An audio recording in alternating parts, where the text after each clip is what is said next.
Hi friends. Monday night டின்னருக்கு தான் ready பண்ணிட்டு இருந்தேன். சப்பாத்தியும் பன்னீர் பட்டர் மசாலாவும் தான் ரெடி பண்ணியிருந்தேன்.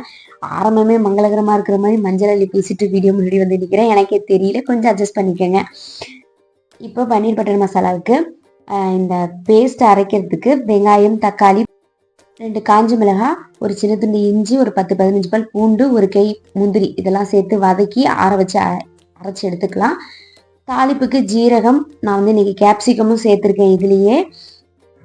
அதில் கொஞ்சமாக மஞ்சத்தூள், மிளகாய்த்தூள், கரம் மசாலா சேர்த்து கருக விடாமல் வதக்கிட்டு நம்ம அரைச்ச பேஸ்ட்டையும் சேர்த்துட்டு லைட்டாக எண்ணெய் பிரிஞ்ச வர அளவுக்கு வச்சுட்டு கொஞ்சம் தண்ணி சேர்த்துக்கோங்க.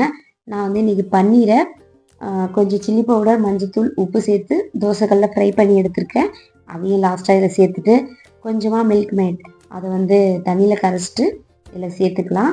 கொத்தமல்லி தலையெல்லாம் தூவி இறக்கிட்டிங்கன்னா நம்மளுடைய பன்னீர் பட்டர் மசாலா ரெடி ஆயிடுச்சு. இந்த வீடியோ பிடிச்சி